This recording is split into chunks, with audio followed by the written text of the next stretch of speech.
Comment faire pour ne plus jamais rater sa prière? T'as du mal à rester constant dans tes prières? Je vais te partager ma méthode qui m'aidait à rester constant dans ma prière et ne plus jamais l'arrêter, alhamdulillah. Déjà, ce qu'il faut que tu saches, c'est que l'être humain fonctionne beaucoup par le système de récompense. Si t'as du mal à trouver la source de motivation, tu vas avoir du mal à tenir sur la durée. C'est pour ça que la première chose que je te conseille de faire, c'est vraiment de comprendre pourquoi est-ce que tu fais la prière. Parce que si tu comprends pas ce que la prière t'apporte, tu vas vraiment avoir du mal à tenir sur la durée. Je te conseille de noter 3 raisons sur un post-it ou sur ton téléphone que tu vas ensuite coller quelque part sur un endroit que tu fréquentes tous les jours ou alors que tu vas mettre en capture d'écran sur ton téléphone. Ça te permettra vraiment de t'en souvenir tous les jours jusqu'à ce que tu arrives à être constant dans cette prière. Mais ce qu'il faut savoir aussi, c'est que la récompense, elle se fait pas seulement dans la vie dernière, parce que t'en as plein qui arrivent pas à tenir leur motivation parce que leur cerveau pense juste que la récompense c'est dans la vie dernière. Alors qu'en fait, Allah te récompense même dans cette vie. On a tous des désirs, on a tous des problèmes, on a tous des choses qu'on souhaite dans cette vie et Allah sait très bien ce qu'on désire. Donc en fait, si on se soumet à Allah,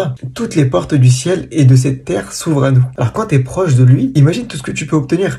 On se rend même pas compte. Subhanallah, toutes les fois où j'ai fait des doigts, il y a énormément de doigts que j'ai faites. Allah m'a ouvert des portes, des grandes facilités et je me rends compte qu'Allah nous laisse jamais dans nos difficultés, dans nos épreuves. Et quand il y a une épreuve, c'est vraiment qu'il y a un bien pour nous et qu'Allah nous souhaite du bien. La deuxième chose que je te conseille, c'est de fréquenter des personnes qui vont t'aider, qui vont te motiver, qui vont te parler d'islam, qui vont te parler de la prière, qui vont t'encourager, qui vont te dire vas-y viens, on va prier ensemble.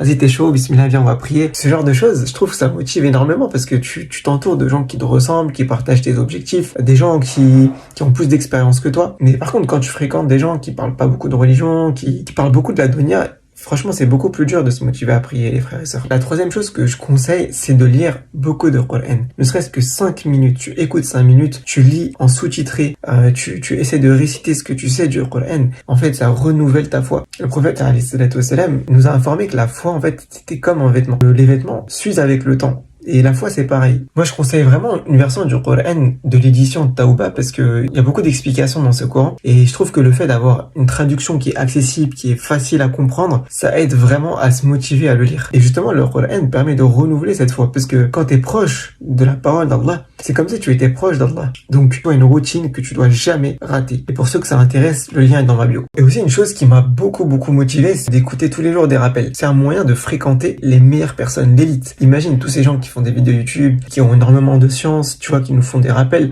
C'est vraiment un moyen de les fréquenter. C'est comme si t'étais avec eux. T'écoutes leurs paroles au quotidien. C'est vraiment un booster de foi. Et vous allez voir la différence sur votre foi, Inch'Allah.